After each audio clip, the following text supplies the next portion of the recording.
and it's a slightly different topic, low traffic neighbourhoods, shortened to LTN in the jargon. This first started with a proposal in Florence Park. Craig Simmons and I have got a scheme designed, almost ready to go, I have to say, in St Mary's, and we're just champing it a bit to try and get it to happen. And groups are springing up all over the city to design low traffic neighbourhoods around the city. And the next meeting will be an opportunity to catch up with what low traffic neighbourhoods are, why they're a green thing to do and will make life better for everybody. That meeting is going to be on the 17th, Friday the 17th of July. So it's a couple of weeks' time, I think. Look out for that one. We will be plugging it, of course. And at the end of this session, at the very tail end of this, Chris Jarvis we'll be putting up a link to the Eventbrite link to that event. So that's 17th on low traffic neighbourhoods in Oxford. Over to you.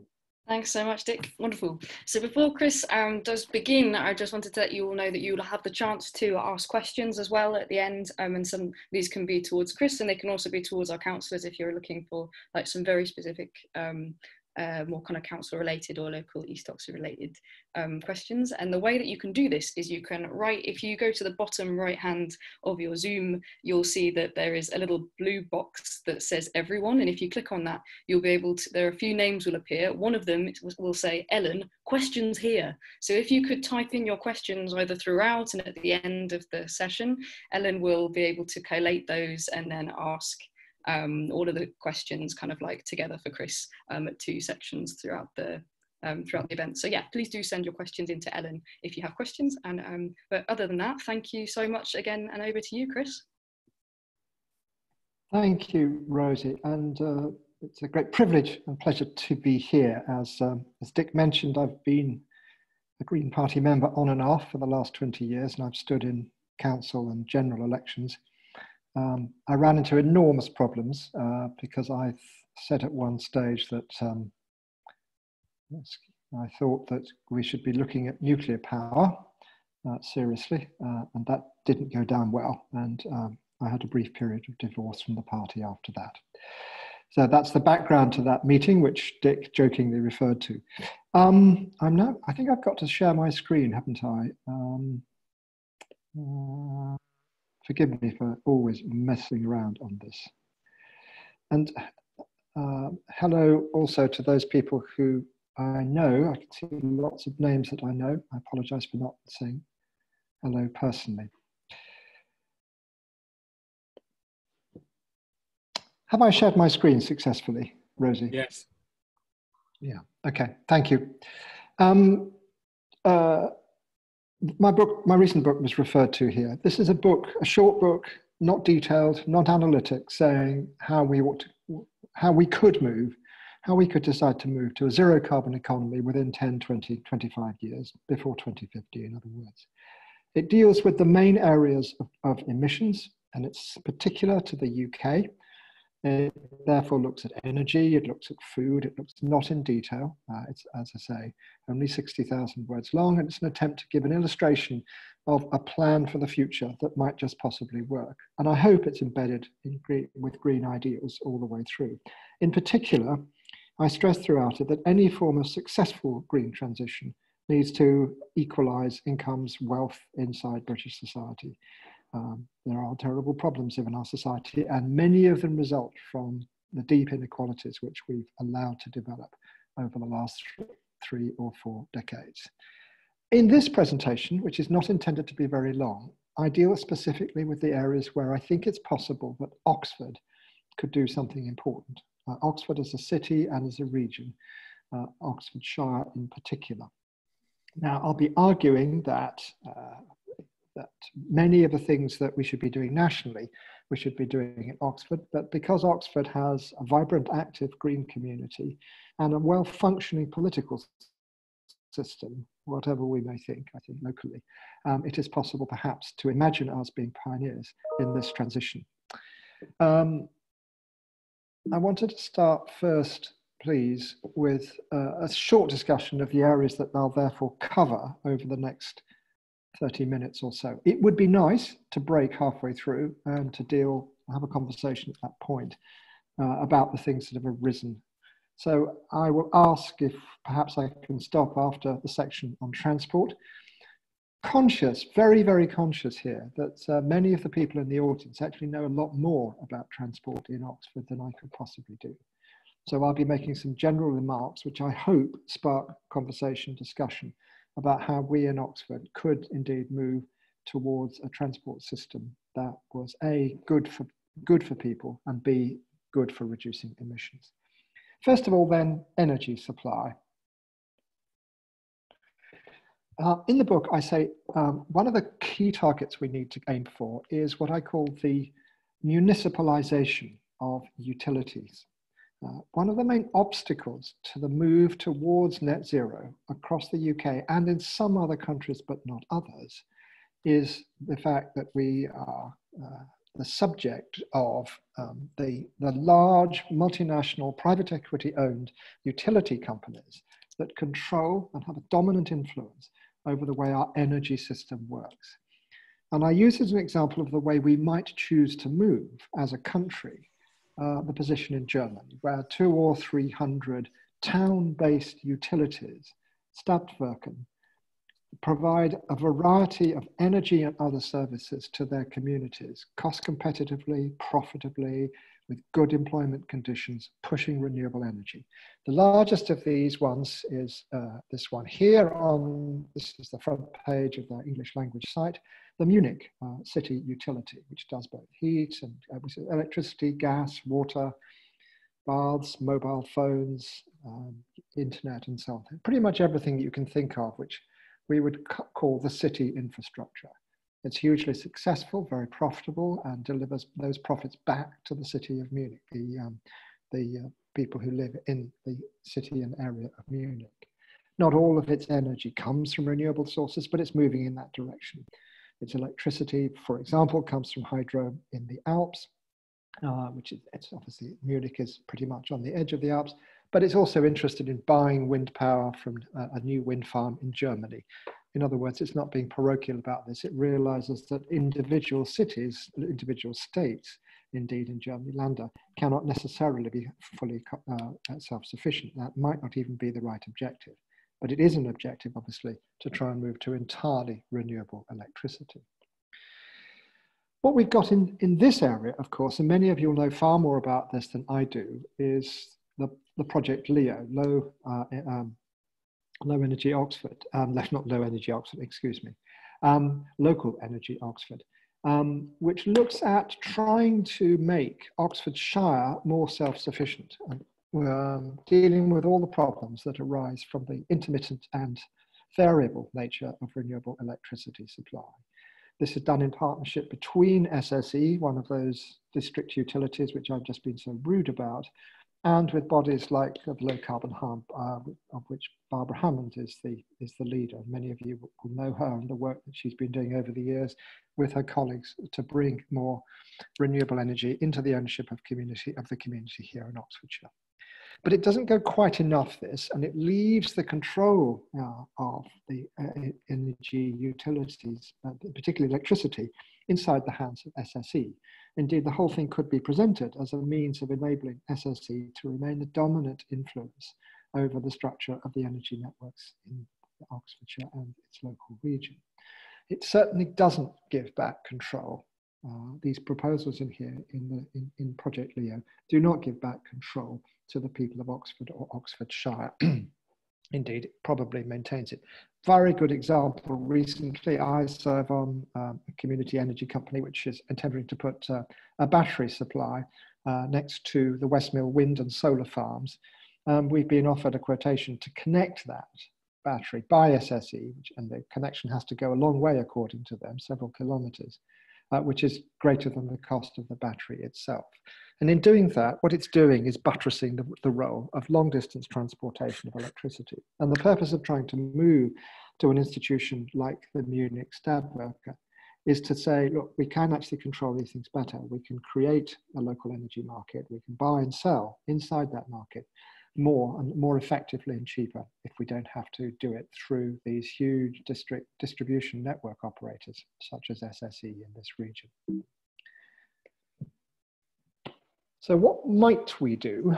Well, this is a slide from a business called LO3 in the United States. It operates a small number now of microgrids, that's the wrong really word for it, of trading systems inside local areas, which enable people with surpluses, people perhaps with solar panels on their roofs or with access to wind power or whatever, to trade directly with other people in the local area. And I think this is happening around the world. It's happening quite slowly because it's very rarely in the interests of the utilities that this happens. But if you think about it at the moment, if you've got solar panels on your roof, you're probably getting paid about 5p for the electricity to generate, but your neighbor who's buying possibly the electrons that you've generated, although of course that is not transparent, is paying 15p, 3 times as much. So a system which rewarded people for producing and exporting into the local network and allowed people to buy from the municipal utility at rates that reflected the local costs would mean that everybody, A, would have more justification in buying and creating their own renewable energy supply, but also buying and selling with the local community, reducing the costs for their neighbours. The best known of these microgrids, for want of a better word, is in Brooklyn, on part of New York City, where a large number, several hundred groups now trade with each other, particularly using solar panels on the roof as the source of supply, when we need to move rapidly in this direction. We also need, as I say, to put back local control of energy assets. Swindon has 2 large solar farms, which total 10 megawatts of capacity. That's not sufficient to cover the needs of a large fraction of Swindon population, but it's some of the most significant assets out there. And these are partly owned by individuals in the form of debentures in Swindon and elsewhere who make some money from this. So Swindon's getting cheaper, the borough of Swindon is getting cheaper electricity, and people are actually enabling to put their savings in here and do good with the construction and operation of those farms. And I think we can extend that extensively. There is, for example, a proposal to put a 20 megawatt farm on the edge of Oxford, on the edge of Otmore, so it's a little bit sensitive, but that, I believe, should be in community ownership, and it's something which the local Greens could be campaigning for. We also need to do something about the very poor quality of housing insulation in the Oxford area, and in particular in Oxford City. I'll talk a bit about insulation in a few seconds, but we need to move away from gas as the main provider of energy systems energy for our heating in our homes and our office buildings. Many houses can be converted to heat pumps. They don't work in every circumstance, but heat pumps use electricity efficiently to put heat into homes, heat and hot water. Now, a lot of concerns about this. It hasn't worked well. Heat pumps haven't worked well in the UK, but they have worked in other countries, so we ought to be able to make it work.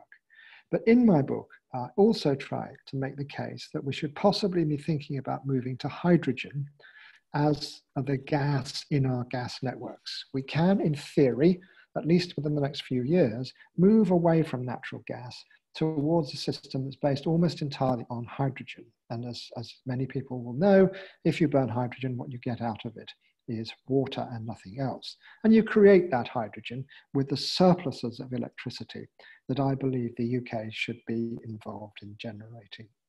My proposal in the book for the UK as a whole is to roughly multiply the renewable energy assets in the UK by about 20.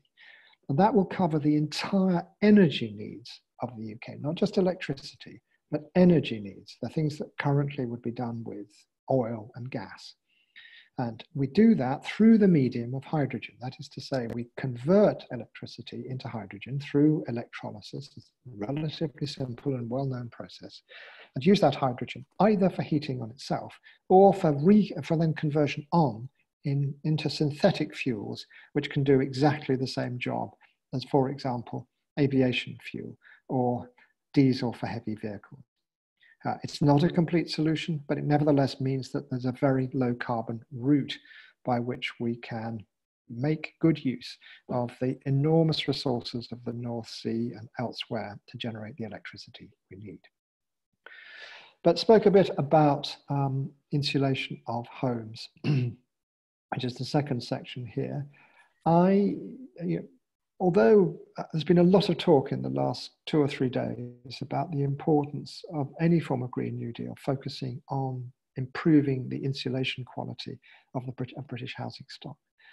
As everybody in this session will know, Britain's housing is the oldest in the world, with 1/4 of the houses that we live in built before 1914.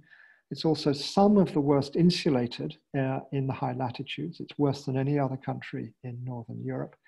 Very approximately, a typical house of X square meters loses about twice as much heat as the same house of the same size would lose in Germany.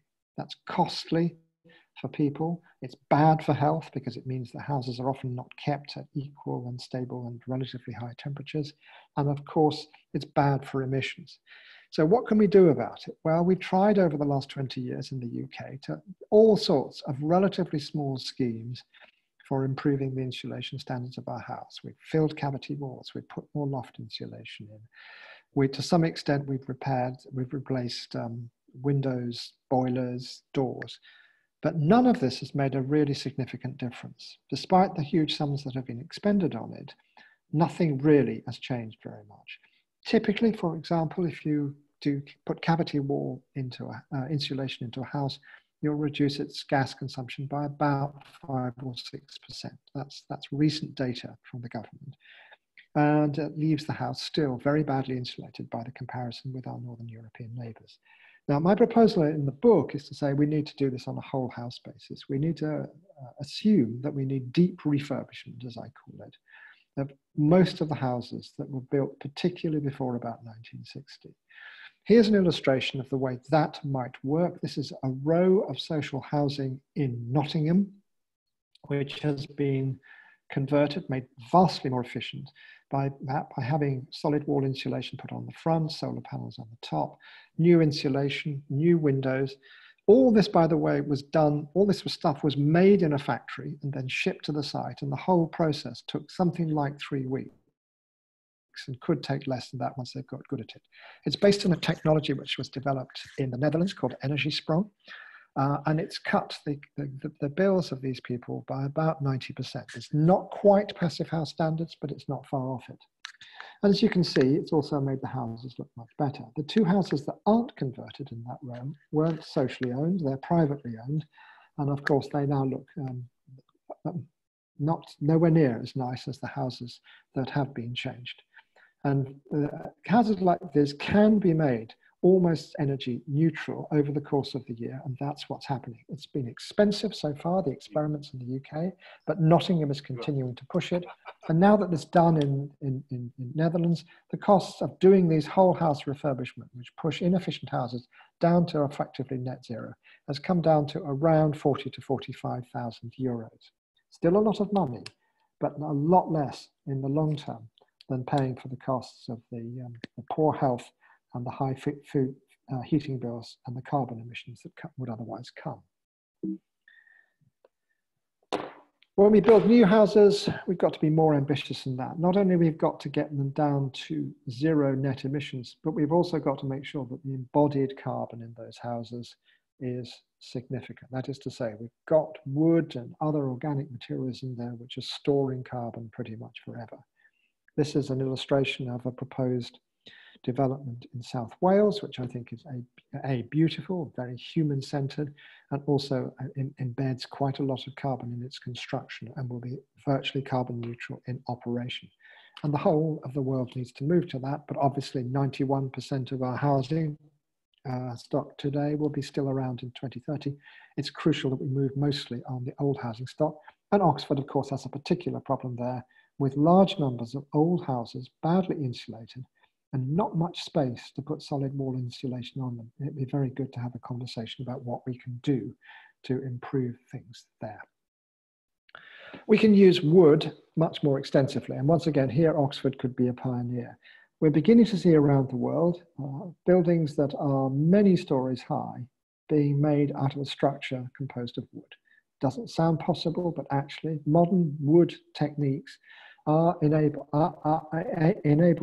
large industrial buildings, large office buildings to be made from a wood structure using something called cross-laminated timber, which is both stronger and lighter than steel and concrete.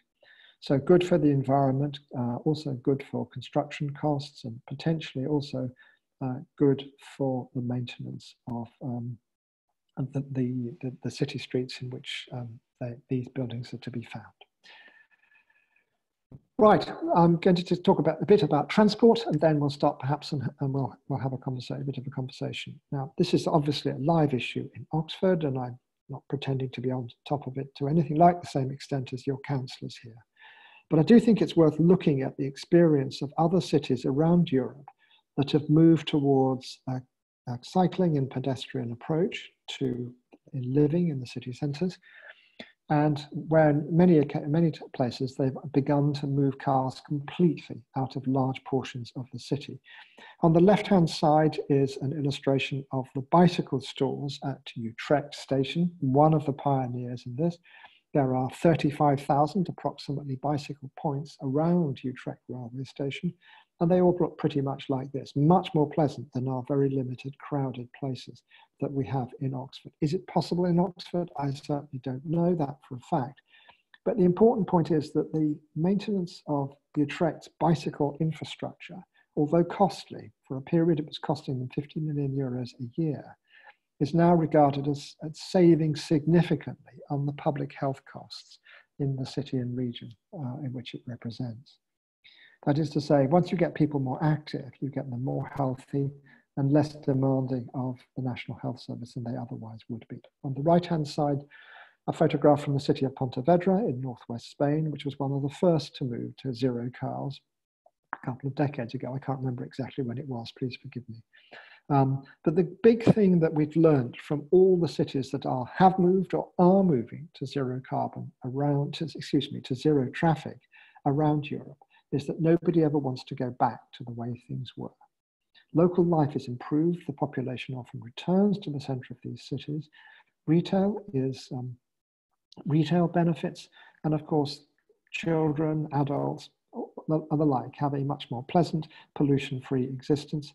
And as I say, there isn't a single city that I know of which has decided to bring back the car once it's pushed the car out. I think there's lots of opportunities to continue to do this in Oxford, and I wish personally that we were more ambitious trying to get movement, particularly on the main thoroughfares, towards low traffic or zero traffic. Here's an illustration of the degree to which we have fallen behind. This is a map where the red shows cycling routes across Europe. You can see that in Belgium, Netherlands, parts of Denmark and Germany, it's pretty much constant. You can go everywhere on dedicated cycleways. There are some in the UK, of course, and there are parts of London which are looking pretty good now. But for most of the UK, we've got a very long way to go before we create the infrastructure to enable it to be safe, pleasurable, to use our cycles over much longer distances and much more frequently. In Utrecht now, something like 50% of all travel inside the city centre is by cycle or pedestrian. When I say inside the city, I mean the boundaries of the city is by cycling or walking, and that makes a very much more pleasant place. Right, can I stop there and ask if there's any things we should be discussing? Fab, yeah, so I've had a few questions coming through, and I'll split them into the same three sections. So starting with energy, I had a question about the merits of community ownership over local authority ownership, and a mention of the examples we've got of Robin Hood Energy and Bristol Energy in the UK that have had some financial issues. So just wondering if it can be financially viable. Right. Okay. So yes, I should have referred specifically to the problems that local authority ownership of of utilities, or rather electricity retailers in the UK, they have been restricted to essentially fulfilling the marginal role of taking the electricity and flogging it to people. That's not a high value activity. It's not where most of the money is made. It's not where much of our money goes when we spend it. So yes, so far the results have been indifferent in the UK. That's why I suggest we move very much more to the German model, where the utility owns everything inside the city boundaries. And is able to run things according to rational, economically successful means. So they're facing competition from conventional utility suppliers in Germany. This is not, they're not operating as local monopolies, but they have control over the infrastructure assets and what people can buy and what they can sell. And this seems to make it much more successful than our very limited and highly restricted role which we've given to Bristol Energy and Robin Hood Energy from Nottingham. Fab. So I have a couple of technical questions about insulation and heating. John has asked, what is considered a reasonably well insulated house? Is there like a measure for that? And can I ask you these at the same time, yeah. Or would you rather one at a time? Yeah. So what's the objective measure for a reasonably well insulated house? Ken has asked, is there an issue with using electrolysis to create hydrogen? Would that put pressure on high quality drinking water, or can you do it with seawater? And thirdly, when you're refurbishing existing homes, what insulation is used and how do we justify the embodied carbon in manufacture and possible formaldehyde affecting the health of occupants? Right, okay. So I think Craig would have a better figure for this, because my mind has gone completely blank. But essentially, when we're measuring the insulation, the heat loss of a house, we're talking about watts of energy lost. There's a measure of the amount of energy per unit time, per unit of temperature difference between the outside and the inside. So the amount that you're losing depends on the size of your house, but there are norms for exactly. And if the person who asked that question would care to write to me, I'll send back the numbers. I just cannot remember what would be the appropriate level. But these are objective analytic measures for how good a house should be in order to consider itself to be well insulated, and reflecting the design of the house and its size. Is it semi-detached, terraced house, how many people live in it, and so on and so forth. But there are norms there which are relatively easy to write down. As I say, Craig probably knows them better than I do. Electrolysis. Electrolysis uses water, but it can use seawater. I had a conversation with the Scottish government a couple of weeks ago, which got very, very interested in hydrogen, because people keep on ringing them up and saying, we are Germany, we need more hydrogen than we're likely to be able to supply from our own renewable resources. Can you in Scotland provide them? And the Scottish government was able to assure the German government, apparently, that there was enough rainfall in Scotland to manage to provide enough water for any requirements that Germany had. That wouldn't, of course, be the case in southern England, as we get more obvious evidence of falling levels of rainfall and higher loss during the summer. But yes, we could also use seawater, and there are some plans, for example, to run electrolysis on offshore wind farms, where the water will be taken directly from the sea. The electricity from the wind farm will be converted either partly or wholly into hydrogen, and then the hydrogen will be piped to shore. And there will be no question about there being a sufficiency of water. I'm sorry, Ellen, I didn't write down the third question. No worries. The third question was, what insulation is used when refurbishing existing homes? And how do we justify the embodied carbon in manufacture and possible formaldehyde affecting the health of occupants? I don't know about formaldehyde. The materials that are used, for example, in the Nottingham and other energy-sprung buildings, I believe do not use products which would give off formaldehyde. The embodied carbon in those installations, typical deep refurbishment, would generally be paid back between 1 and 2 years after installation. Yes, there is always the question of embodied carbon when we're doing anything new, buying a new computer, a car, or anything like that. We do need to just simply consume less in that sense. But I think in the case of the very leaky British homes, in general, good insulation will pay itself back in carbon terms very quickly. Fab. A much broader question, which came in during the housing section, but could refer to energy or transport, from Hugh. To what degree is government, central or local, enabling or impeding these initiatives? And we've also got a question about a bill going through Parliament, which might be related. So there's a local energy generation bill. The local electricity bill, yeah, local energy bill, yes. In general, my experience is that central government in this country is, broadly speaking, not sympathetic to the pulling back of control over energy supply to local bodies of any form. Lots of nice noises will be made, but the Energy Department has been captured by, in particular, in my opinion, the distribution network operators, the people who bring electricity to your door, Scottish and Southern in Oxford. And it's unable to envisage the radical changes to the electricity distribution system that will be needed to build a resilient, robust, cost-competitive local energy system.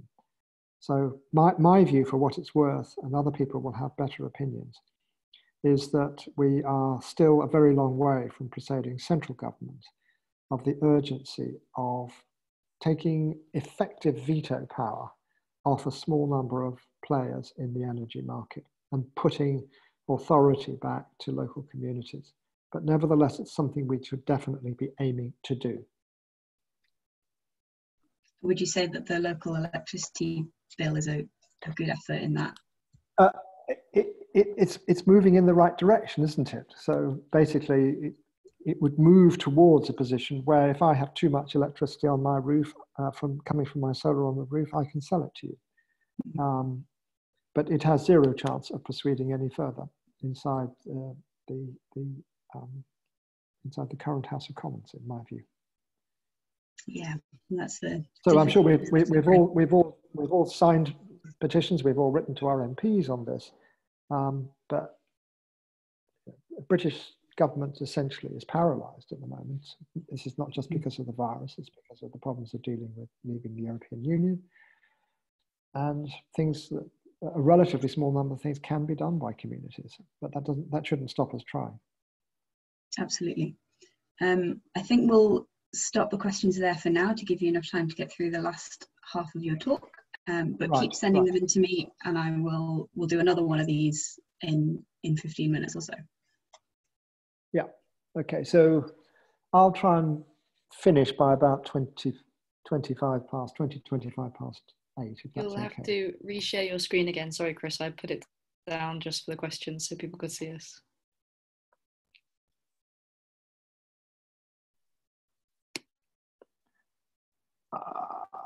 This is always a problem.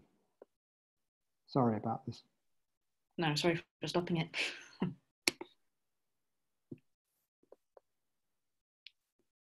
Perfect.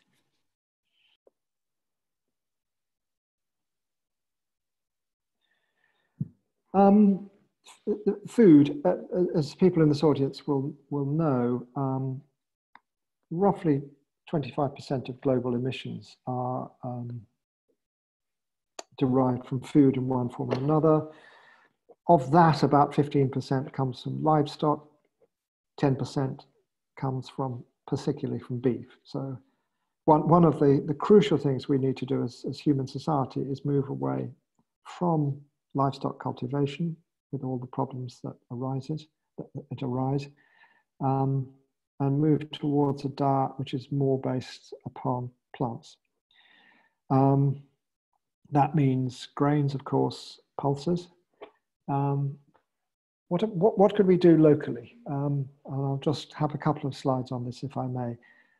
We're beginning to see a revolution in some parts of the world in the supply of green-leaved things, green-leaved plants, moving towards hydroponic or aquaponic cultivation, not using soil, but providing the nutrients the plant needs, heat and light inside buildings, whether they be polytunnels like the one on the left, or indeed inside like the one on the right. These are two British companies that are doing interesting things in indoor agriculture, urban agriculture in the case of Let Us Grow on the right. That is to say, doing these things right in the heart of cities, providing high quality, nutritious, green, plant-based matter. It's probably more expensive than growing it out in the fields at the moment, but the differences are becoming quite small, particularly given the problems in sourcing the labor that's necessary to plant and pick all the foods that we need, and with the likely problems of getting fruit and vegetables from Europe once the transition has ended on the 31st of December. So these are two examples of what we could think about doing in Oxford in the form of urban agriculture. Polytunnels, which could be on a disused industrial space like the Osney estate, a largely disused industrial estate, which eventually, of course, will be converted to other things, but at the moment can be used for urban agriculture. On the right-hand side, Let Us Grow grows this very interesting technology called aeroponics, where a mist floats through and nutrients are picked up by the roots of greens and herbs and matter like that. That can be done in disused industrial buildings as well, and once again, can be moved easily, so it doesn't necessarily require permanent. These, however, only deal with a portion of our nutritional needs. We're still going to need grain, which you can't probably grow indoors, and we're going to need other fruit and vegetables which won't work well in hydroponic systems. I think many of the people in this audience will know about John Letts, the person operating that rather ancient combined harvester on the right. John pushes heritage grains as the solution to some of our problems, particularly the need to avoid high levels of pesticide and fertilizer use, the increasingly important need to avoid high levels of fertilizer and pesticide use. Heritage grains, grains that haven't been grown commercially often for hundreds of years, are now being grown on his small holdings, small areas that he's cultivating, acres at a time around Oxfordshire. The great advantage of these grains is that they grow to a couple of meters tall. They strangle most of the weeds in them, and they're highly mixed. They're very different varieties of spelt, of wheat, of rye, and other things, which means that they're actually very unattractive mixtures for pests. You don't need pesticides because, yes, pests may go for one particular sort of grain, but they tend to leave the other ones untouched, meaning that yields are unaffected.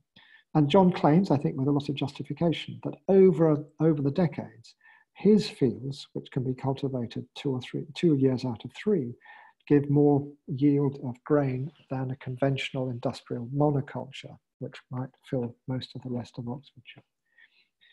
It also is quite good potentially for circumstances when we don't have much water. These grains have deeper roots than current industrial wheat, for want of a better word, and therefore can deal with drought very much more effectively. On the right-hand side, I'm sure people in the audience will also know about this, is one of the UK's few examples of true regenerative agriculture, which, amongst other things, puts carbon back in the soil from which it was taken. The Tolhurst Organics, run by Ian Tolhurst, just outside Reading, which supplies vegetable boxes into Oxford from these polytunnels with no external fertilizer, whether it be animal manure or chemical fertilizer. So self-sufficiency, proper self-sufficiency, looking after the soil. Once again, it may not be the cheapest way of growing things, But in the end, we have to move to agricultural systems which resemble the ones produced that John Letts and Ian Tolhurst are pushing in these two slides. A bit about forestry. We can once again do a little bit about this in Oxfordshire. The UK is the least forested country of the large countries of Europe. We have about % forest cover in the UK and about 11%, just 11% in England. That compares to France, Germany, Spain, and Italy, where the figure is around 30 to 35%, almost 3 times as much as we have in England. Now, the benefits of moving towards a greater degree of forestation in our area particularly, amongst other things, are we would help to rebuild the wood-based economy, which we've largely lost. The UK is the single largest importer of wood products in the world, with the exception of China. It costs us £8 billion. Most of the land which would be converted to move us up to, say, 30%, which is what I propose in the book, would come from low-quality pasture land, which is grazed by sheep. Those sheep, by the way, cost the UK about £1 billion a year just to keep in those positions. So we're highly subsidising forms of agriculture which are grossly inefficient and which result, in the case of sheep, in methane emissions. Not as much as cows, but still very significant and therefore a global warming problem. But we can create much more valuable products which capture carbon, of course, in the form of wood, and rebuild the wood-based industries that we have lost, which may include, for example, the combustion of that wood to generate electricity or heat. Provided this is properly managed, and I realize this is a highly contentious statement, and we should have a big debate about this in a few minutes, I believe that reforestation in order to burn the product is not necessarily a bad idea, provided we manage the forests to make sure that the net amount of carbon being stored rises year by year. We also need to devote ourselves more towards making the products we use, the products we buy, much more long-lived. We have the single highest consumption of clothing in Europe per person. And it's risen by about 1/3 in the last 20 years. This is what we call fast fashion. I sense a growing cultural movement that rejects fast fashion. And indeed, for the first time last year, we may have seen a fall in the total volume of fashion goods sold in the UK. But we need to build industries, local industries, which make sure our clothing continues in use for far longer than it does at the moment. The typical item of clothing in the UK is worn for 100 times before it is thrown away. It will then almost with certainty go into landfill or to some other destructive end, destructive both for the clothing but also for the local environment. We can do something about this. We can certainly aim to double the amount of use. Very, very few clothes, according to studies, are thrown away because they no longer, there's something wrong with them in the sense that they malfunction. Maybe they don't fit, the person's changed shape or whatever, but they're very rarely thrown away because they're worn out. And there's some examples of businesses growing up around the UK which are trying to do something about this. Zipyard, it's got 50 franchises around the UK, including a couple within 50 miles of us in Oxford, which repair and replace things like zips, but also refashioning for things that, or upcycling indeed, for things that are going to be used again. We need proper repair services for electronic items. A large and growing fraction of our total carbon footprint comes from the way we can, from the things that we use around the home. And the question about embedded carbon is particularly relevant in the case of things like computers, where we tend to throw them away after a year when they should work for 5 or 6 years. A business which other people, which is a local pioneer on the right-hand side, Oxwash, which isn't about refurbishing things or making them last longer, but servicing them, making them useful for long periods of time and very low carbon footprint. This is the lowest carbon washing system in the world. And it's all done on the basis of collecting with bicycles, with electric bicycles, where the electricity comes from the solar panels on the roof, and all the washing being done at very low temperatures. So once again, very low electricity demand for that. So there's some examples of the way I think we should be moving as a society. So if we move down the route, which I try to push in my book as a society, what benefits will come to Oxford? A, we're going to get better insulated homes. This is an enormous struggle. And I know there'll be people listening now who say, look, I've been trying for 20 years to get Oxford to take some action on this, and I've not got very far. But I still think it's worth pushing and trying to do so on a whole house basis rather than the bit by bit that we've been trying to do so far. I think we should be running street by street to try and do things voluntarily, of course, but to try to make sure that we significantly improve the insulation standards, the heat loss standards of the older housing, particularly in Oxford. Younger housing, we may be able to switch to heat pumps in large cases. We should be able to improve public transport, and there were a few proposals about that in my book. I haven't talked about them today. Obviously, we want to lower pollution. We want fewer cars in our streets. And I think that's not just about particulate matter and the obvious things. I think the last few months have showed us that life is much more fun if there's not the background noise constantly of the A34 all the time. If we can do something about that by reducing traffic volumes, there would be great benefits. Of course, once again, that sounds very good. It's not quite clear how we do it. Electrification of transport isn't quite enough. It will certainly affect noise levels, but not by probably more than about a third. We need to make better food. Industrial food is one of the main sources of ill health in Britain, and that's becoming increasingly apparent to us. We need to make that food local with high nutritional standards and move away from the purchase of what I call industrial food, which is done with no effort to maintain nutritional standards. By moving to a local energy economy, we should be able to create good quality jobs in renewables, and we're likely to need them. And the same for forestry and wood products. That's something that we can do locally. Forestry, wood products don't move very much generally because it's heavy per unit value. We can build the circular economy to provide, for example, inexpensive second-hand clothes and other goods.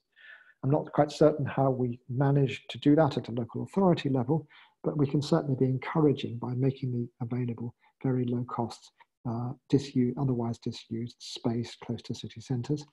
And I talked a little bit about maintaining local control over energy. But it's not just about low carbon.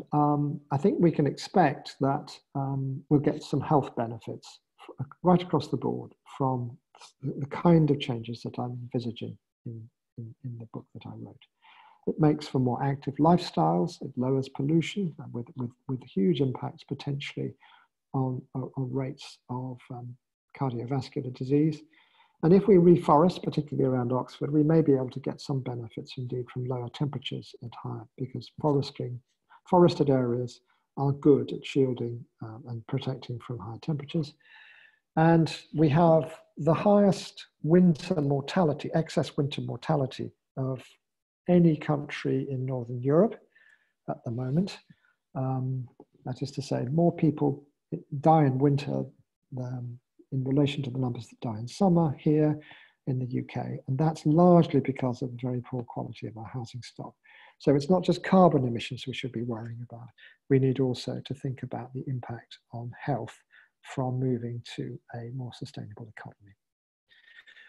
So I think I've used my time up.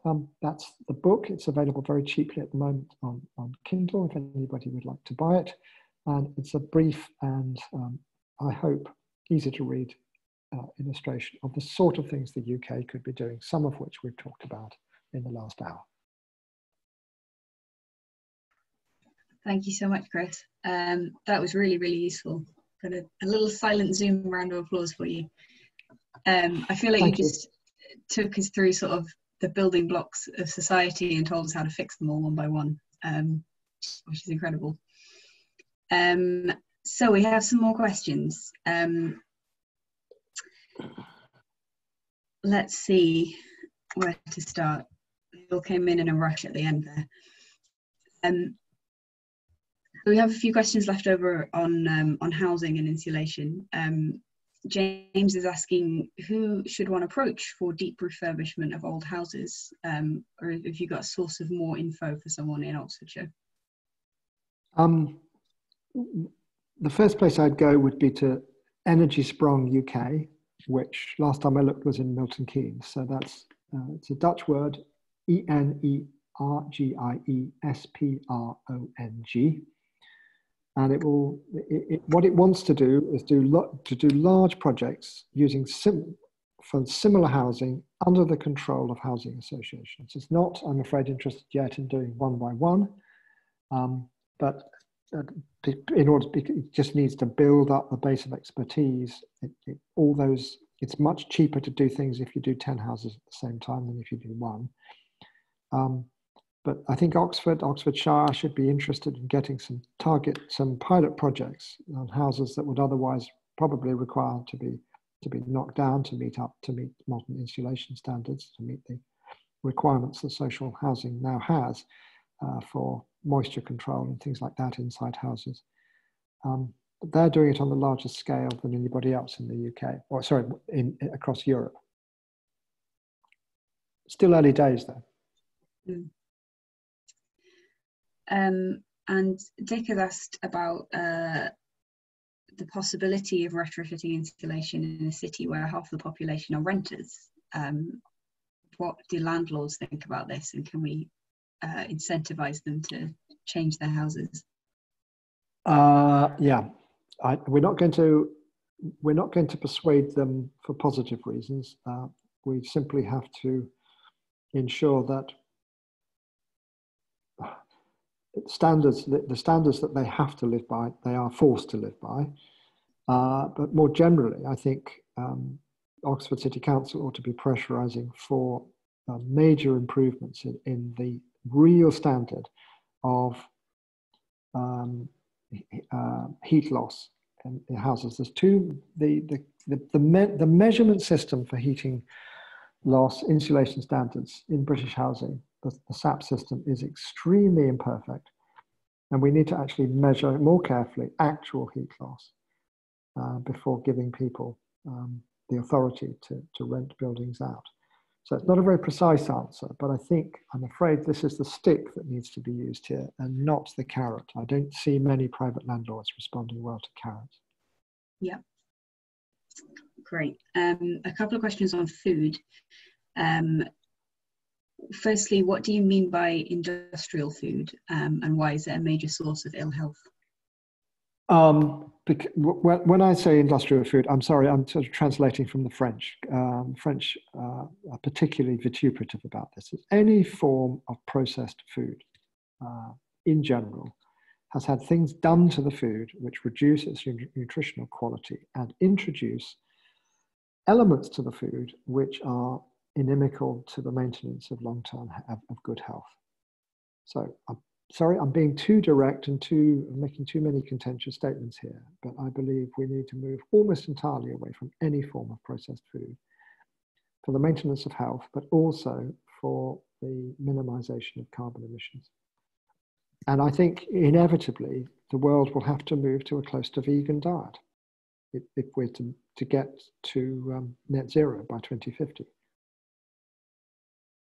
That was going to be my next question. A couple of people have asked about the alternatives, having a plant-based diet or plant-based meat as an alternative to conventional animal agriculture. So sorry, go for it. Well, I was just saying plant-based meat. I didn't talk about that. It's in the book because clearly it's becoming very interesting. The creation of substitutes for meat, which are supposed to look and taste and feel very much similar to chicken or beef. Personally, I think this is a fad and it won't persist. They're expensive. They're cheaper than meat. And they involve a lot of industrial processing. Sorry, I'm using that word again. Which means that I don't think the nutritional quality in the end is going to be as good as a proper plant-based diet. But having said that, there's no question that a lot of people trying to move away from meat, I find, particularly in the United States, are finding it very helpful to have things which look and to have substances, plant-based substances, which look and taste like meat as part of their transition away from meat-based diet. That makes sense. We are getting to just before 8:30 now. There's still a couple of questions, but want to make sure people can leave on time. So if that's all right with everyone, I will end the Q&A there. Apologies if I didn't get to your question, but there were some really interesting answers in there as well. So I'm going to pass over to Chris now, just to wrap up before we end the call. Thank you, Ellen, and thank you. Before I tell you, sort of wrap up and talk to you a little bit about what we've got coming next, I just wanted to give a massive, massive thank you to Chris for giving up his time this evening. I found that hugely useful and engaging and insightful, and gave some really powerful food for thought of how we move Oxford to a city that is much more sustainable. I also wanted to give a quick thank you to all of you for coming in to this call this evening, still back in the old ways when we're allowed to go outdoors. But yeah, huge thank you to all of you for giving up your evening tonight, and for engaging with these ideas, and for all the incredible questions that you put forward and the comments that you've been putting in the chat. I'm not going to take up too much of your time. I just wanted to give a quick announcement of the next event that's coming up. So as Dick mentioned at the start, for a while now, myself, Dick, Ellen, Rosie and Craig have been working on a project which is hopefully going to try and tackle some of the issues around the things that Chris has been talking about today, specifically in relation to I guess transport, and specifically in relation to the built environment. So we've been working on a project that is essentially looking to make the streets around East Oxford cleaner, to make them greener, to make them safer and more essentially habitable for residents, and to make them more friendly for pedestrians and cyclists, and less built around single user motor vehicles. So we have a public meeting coming up very soon, specifically to look at some plans that we've drawn up to start to implement some of that thinking to East Oxford specifically, and to get your thoughts and your feedback on some of those plans that have been drafted. So I'm just popping a quick link in the